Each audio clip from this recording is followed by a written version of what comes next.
What's up guys, Matt Laidlaw here. So I wanted to do a video on a friend and coworker of mine, Andrew. I love riding with this guy and I love working with him. He bought a 2017 Street Glide Special the first year the Milwaukee-Eight engine was out in the 2017 model year. And I wanted to do a video to highlight him and his bike, what he's done to his bike, and kind of his thoughts and some of his experiences he's had with the Milwaukee-Eight engine. I get a lot of questions about the Milwaukee-Eight, and I get a lot of questions about some of the stuff that's going around on the internet about oiling issues. And for the record, we've sold hundreds of these bikes and most all of them have been 100% perfect. I own one myself. I love it. It's been very, very reliable for me. Andrew, however, was one of about 3 or 4 bikes that we have seen that have had problems. His is probably the worst case we've seen.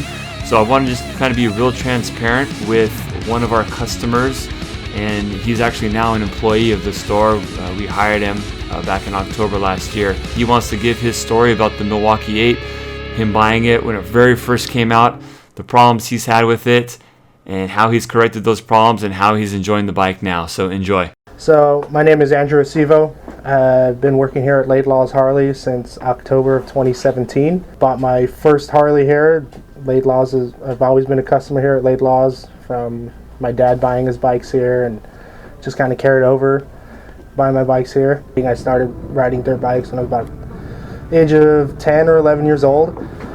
And from there, my first street bike was a Ducati 749S, and then I got my first Harley was a 96 Electra Glide that I had bought off Craigslist. Actually traded a car for it and rode that for about a year or so. I was 19 riding an Electra Glide.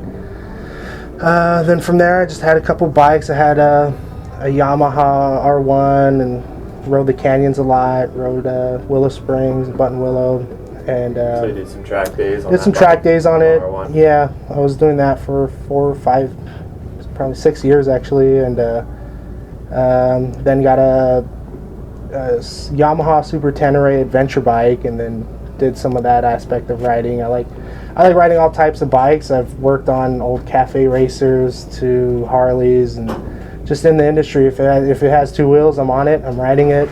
Always want to learn about different bikes and stuff. So yeah, I live, breathe, and eat motorcycles, man. I mean, yeah. So yeah, from there, from the Super Tenere, I still wanted to go fast. So I got a 2014 KTM Super Duke 1290, and I got that bike when it first came out in 2014.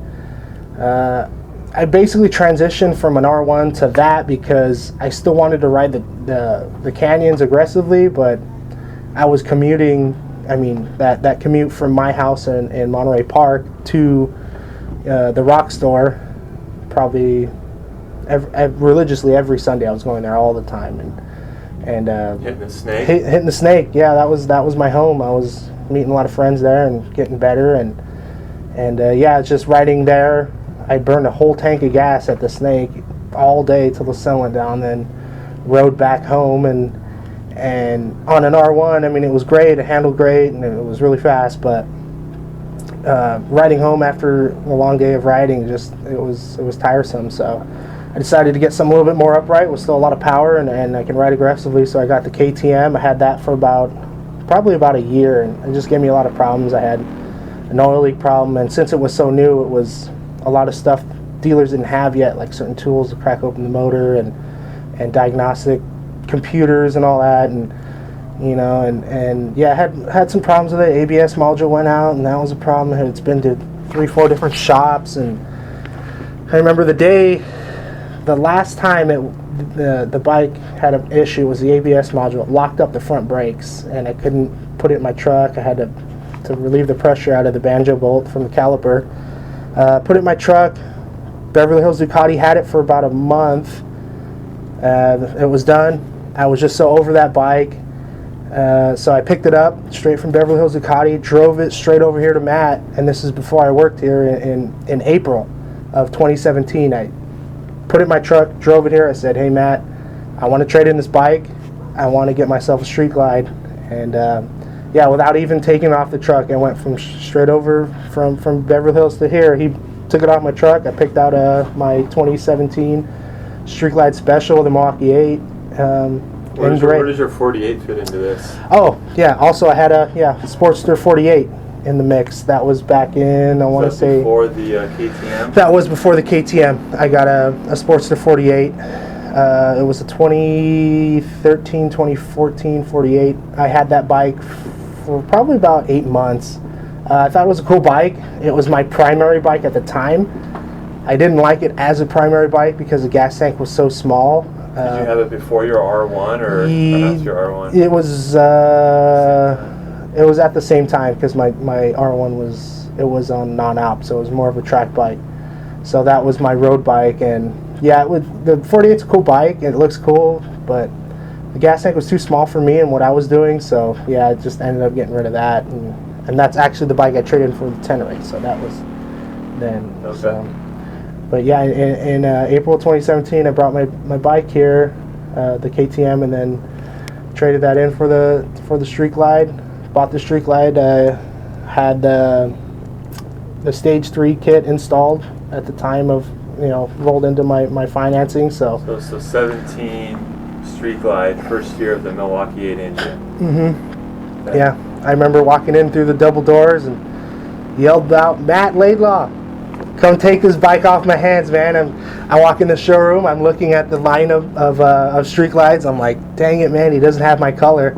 Because I was ready to do the deal that day. I didn't call him. I didn't, I just, like I said, it was kind of like, I'm done with this KTM. I'm getting a Harley. I'm getting a Street Glide. I'm going long distance riding. So I walk in through the doors. I don't see my color. And I'm like, dang it. And Matt's like, no, yeah, we got one in the back. I'm like, oh, right on. So I walk back there, and there she is, man, in all her glory. And that's when I knew. I was like, all right, cool. Well, let's do this. I ended up buying the bike, and it was late at night. It was probably right before closing. I was that guy, but yeah, they helped me out really cool, really good, and this was before obviously I started working here. I bought my bike in October is when I started working here, and yeah, from there I bought. So you got the Stage 3. I did the Stage 3 114. And that's with the Pro Street tuner. Mm-hmm. And what exhaust did you have on it at that time? On the Stage 3, I did the Reinhardt slip-ons with the stock headers and the Pro Street tuner. Other than that, as far as performance-wise, I did the ventilator intake, and that was it. And I rode that. I rode the bike stock for probably about 100, 150 miles. Just kind of get used to it, see how that power felt. It was good. But yeah, I mean, I wanted to do the Stage 3 because I knew I wanted to have more of that torque and the power, so I did the Stage 3.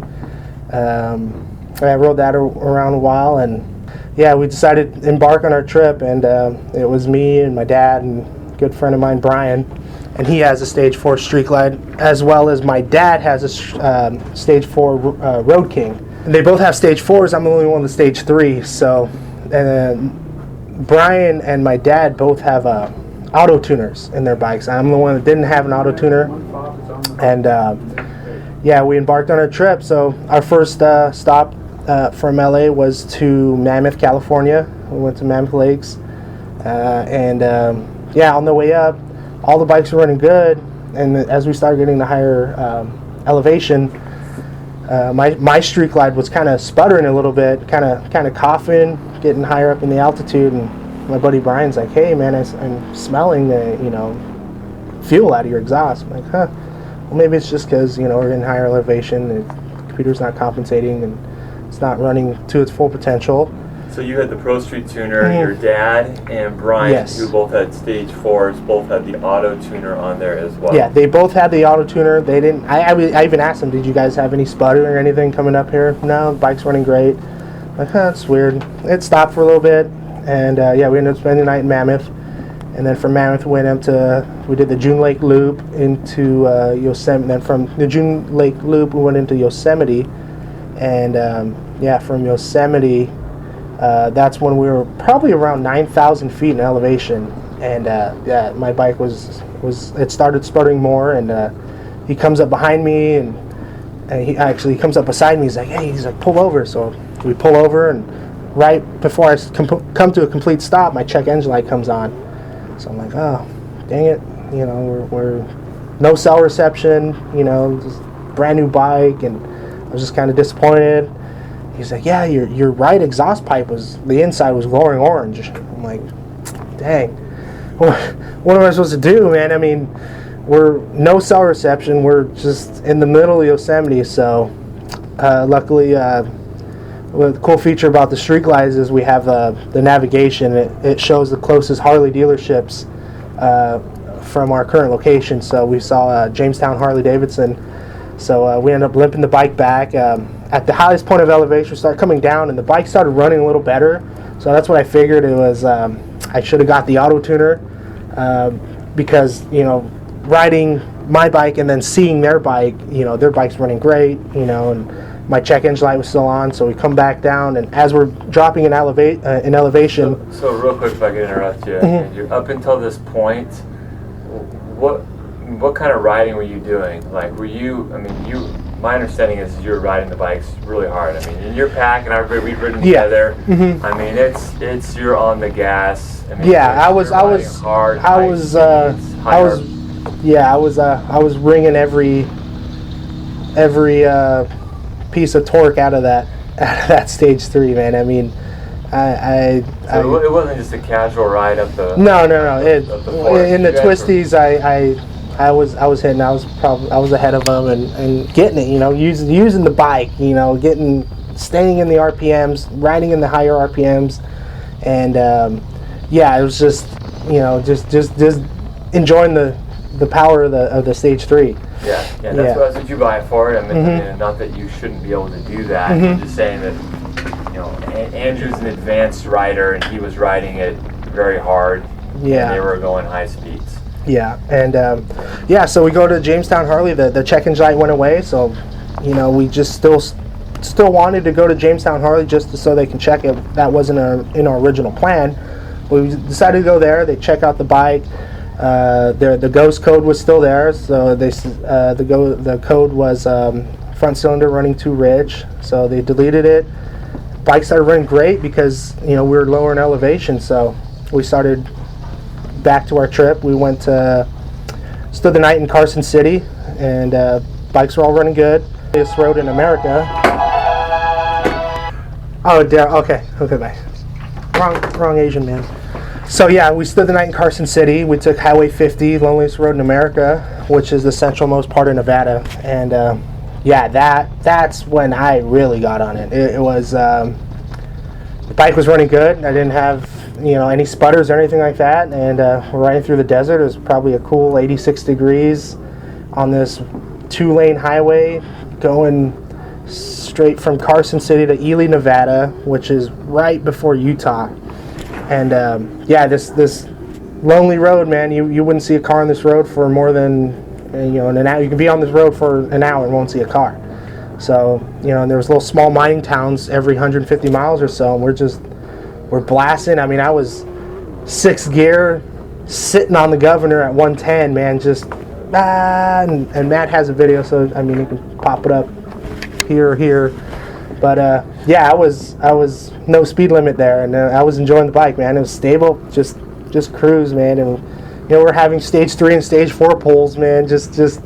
And I'd get the jump on them, but they're slowly creeping by me, and, you know, it was a little pissing contest there, but it was fun, man. And yeah, bike run great. We ended up getting to Ely, Nevada, and then from Ely we went up north into Idaho. We went to Twin Falls, Idaho. We were in a parking lot somewhere in Idaho, stood the night there, and some lady backed into my bike, and luckily didn't fall over, but she bent up the front fender, put a little speed bump in our trip, but whatever. Then from Ely, Nevada, we went further north into Missoula, Montana, and stopped at a Harley dealer there, and from there in Missoula we went north into Kalispell, which is near Glacier National Park. And me and my buddy Brian were at a gas station, and this is our part of the trip where we're supposed to start heading west into Washington. And I start up the bike at a gas station, and there's no helmet law there, and I was riding without a helmet. Sorry guys, but I mean, it was a small town. I wanted to see what the 60s and 70s were like, because my dad always talks about it. So yeah, I strapped the helmet to the back, and we're just cruising through a small town, and we fill up at a gas station, and I start up the bike, and I hear a faint ticking in the top end, and I heard it, but I didn't really think anything of it. And I told my buddy Brian, I was like, "You hear that?" He's like, "No." I'm like, "Oh, all right. Well, maybe it's because it sounds different because I don't have a helmet on. I usually wear a full face helmet."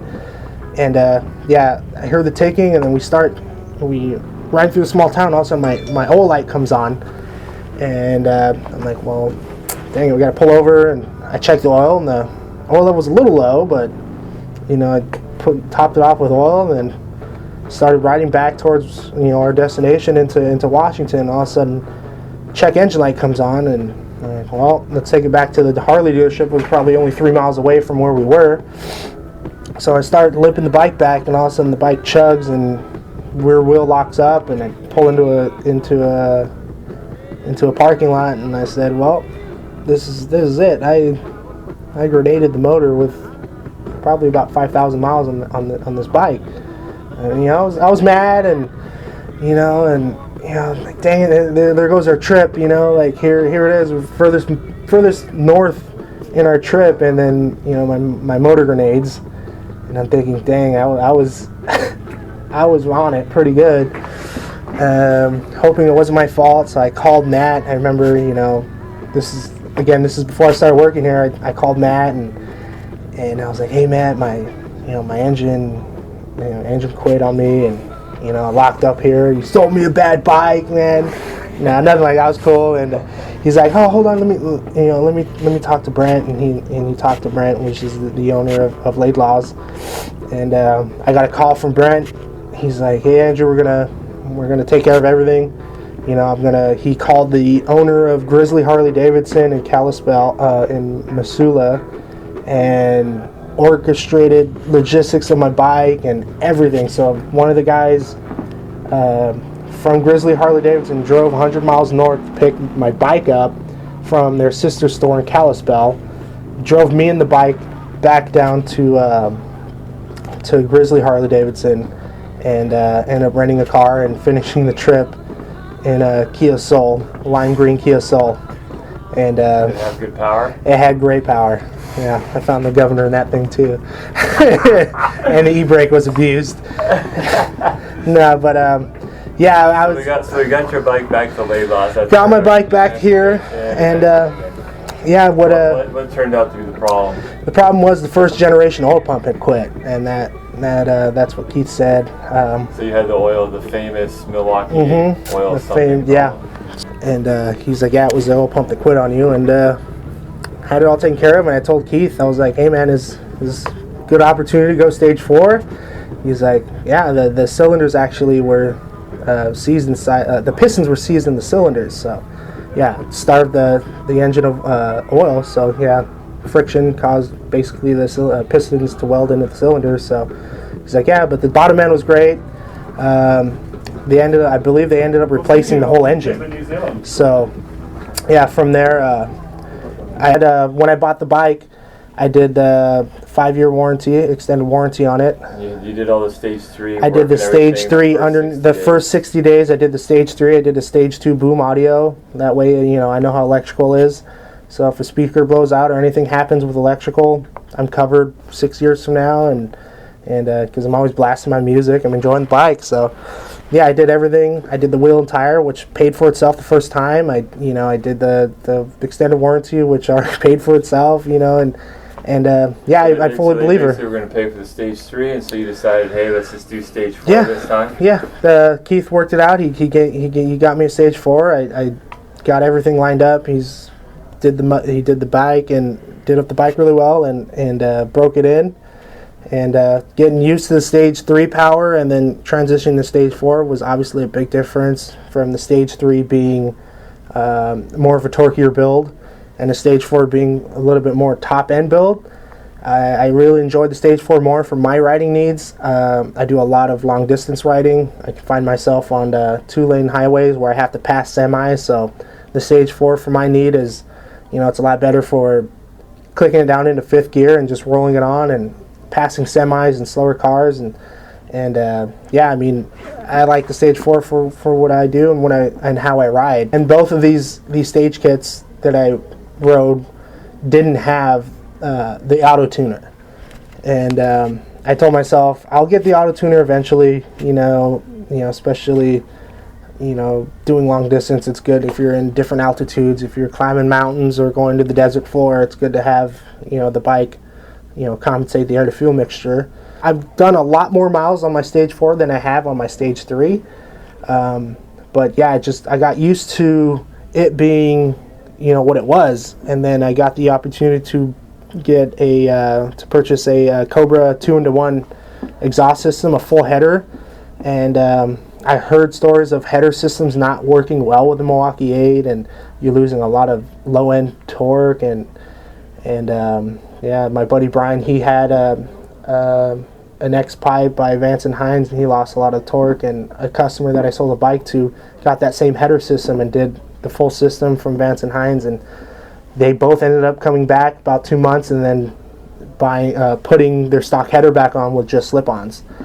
So I was kind of skeptical of doing a full exhaust system, but I've heard a lot of good stories about a 2-in-1 and keeping that back pressure and it running well. So I did the 2-in-1 and I did the auto tuner at the same time, and I just recently did that probably about last month. Well, probably about 3 weeks ago, and what a world of a difference for me getting used to the bike with the Reinhardt slip-ons and stock headers to a 2-in-1 exhaust and the auto tuner. It just woke up the bike. You can feel it from the seat of your pants, shifting gears, and it just pulling so much harder. You feel that pull so much harder, and yeah, I just enjoy that so much more now, because I was thinking to myself, wow, I was really riding that Stage 4 without an auto tuner and slip-ons, and I'm like, wow, now I felt like the Stage 4 that I had before the auto tuner and the exhaust, it felt like I was breathing through a straw, but I was used to that. It was still a lot of power, but having it, now feeling like it's running at its full potential now. It's pulling in every gear. I feel. What would you say is kind of the biggest real-world feeling difference with and without the auto tuner? Like I get a lot of questions about the auto tuner and if it's necessary. What do you feel like it did for your bike by adding the auto tuner? Oh, better throttle response. Response, just seat of the pants torque. So you think more it increased your power than with the auto tuner? With the combination of the auto tuner and the exhaust, and running so much better, taking off from first gear, and the deceleration of the bike, it just feels so much better. And obviously you've had a lot of experience with the Milwaukee-Eight. You rode it when it first came out in the 17 model year. You've had a couple different stage kits, and you've had the auto tuner and without the auto tuner, with and without exhaust. What's kind of your feelings with the Milwaukee-Eight, and now you have the latest version of the oil pump, right? And so any problems since you've had the latest version, and you've ridden just as hard and just as fast, and you ride I simply don't change my riding habits because I have 7 years under my belt of warranty. So I ride it hard. I have everything installed by Harley. I have everything made by Harley. So I'm not worried about any, warranty issues and stuff like that. So I ride it hard. I get my money's worth out of it. I enjoy the bike. I bought it in April in 2017. I currently have 11,200 miles on the bike. So I ride it a lot, and I enjoy the bike, and I want to stack miles. I would have had more miles if the oil pump held together, but I just want to, my goal is to be at 20,000 miles before April of next year. So all in all, having had the worst of worst problems, your bike broke down basically on you. What's your thoughts, good and bad, about the Milwaukee? I mean, are you at this point? Like it, or? The bad was the oil pump, which it's a new motor at the time, and you're going to have some hiccups, just like every vehicle by any manufacturer. You're going to have some hiccups, and that's why they have warranty and new designs and stuff. There's going to be some issues with something, but as long as Harley stands by it and they replace it, There's nothing that I can really get mad about. I mean, I love the engine. I love the power that it has, and the smoothness that it has. And yeah, I mean, I don't really have anything bad to say about it other than just that oil pump, which isn't a big deal, and I didn't have to pay for it. I probably would sing a different song if I had to pay for it, but yeah, it was all covered and has a newer oil pump. Haven't had any problems with the bike, nothing as far as, you know, leaking oil or recalls or anything like that. I didn't have anything, and I ride it a lot, and I ride it hard. So, all right, well, this is my noble steed. It's a 2017 Street Glide Special with the Milwaukee-Eight Stage 4 and the auto tuner. So I'll go over a little bit what I've done to it. Some of you might know the 2017 specials, they came all chrome. So mostly everything you see that's black has been chrome. It's like the center dash here, the gas cap. Obviously the stock handlebars are chrome. A lot of the engine parts, components were all chrome. All this area back here, the docking hover, fender strut, the tail lights, all that was chrome. Even the license plate cover was chrome, so I got a black one. Starting off in the front, I did the wraparound, the Harley wraparound fender. Just gonna change up the style a little bit. Blacked out front end, blacked out headlight bezel with a Daymaker. And when you buy the front end, they give you this part. You can either, you know, they give you the black part, or you can use your factory one, which is paint matched. But I ended up going with the black one. Did the turn signal, the custom dynamic turn signals with the little turn signal bezels here.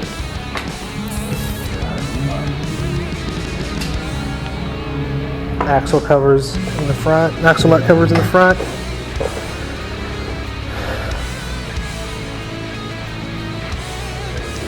And then yeah, the engine being blacked out, rocker box covers, all that. I had the opportunity to black these out, the push rod tubes, but I ended up leaving them chrome because I kind of like the way it accentuates the V form of the engine.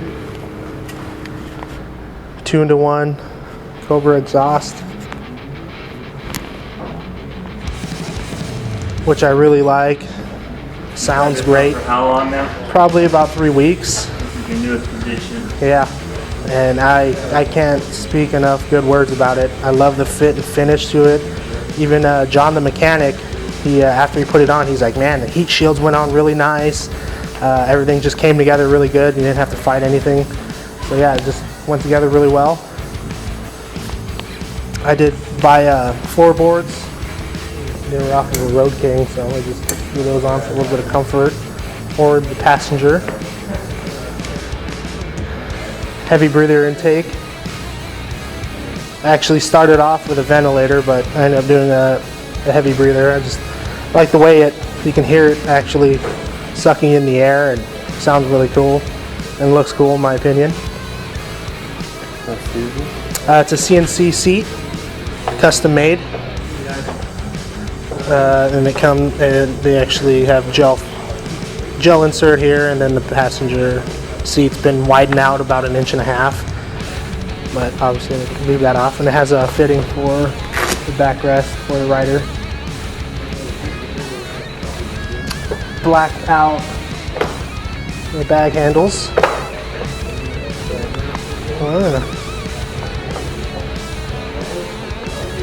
Primary cover is all blacked out. Took the heel shifter off, huh? Took the heel shifter off.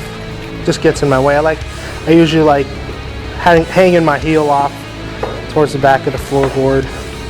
Stock rider floorboards too. Andrew, were you pissed off when you spent all the money and effort blacking out your bike, and the very next year they came out with a blacked out? Not even a year, man. It was like 4 or 5 months, and yeah. I came in here, I was like, Matt, why didn't you tell me the next year specials were going to be all blacked out after I had just finished spending all the money and all the labor blacking everything out? And I even did some math. I was like, well, is it the same amount? You know, it's actually cheaper if you buy an 18 blacked out already. Plus you get extended bags and better speakers from the special stock 17 to the 18. So yeah, I was a little disappointed. Yeah, but they don't have this color in the 18, so I'm kind of glad I went with that route. Got the Stage 2 boom audio speakers, which I really enjoy. That thing is usually at max volume all the time. You got the upgraded amp with you. And yeah, and the amp. The Vindictive bars, These are grips, 15, 16, 15? yeah. 15. I did the Defiance grips.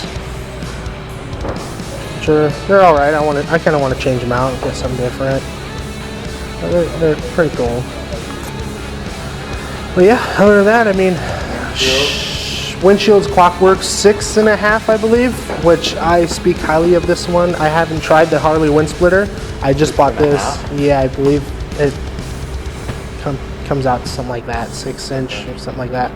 But yeah, it's cool because the way it's designed, and it's actually very functional. I can be riding on the freeway, flip open my visor, and not have the wind beat directly into my eyes, which is really nice. Get some of that ventilation. But yeah, I speak highly of that thing. I love that. But yeah, I mean, she's my noble steed. I don't really keep her that clean, which I probably should, but I ride it a lot and stack miles on it, so she's going to have a lot of road grime on her. But yeah, I love it.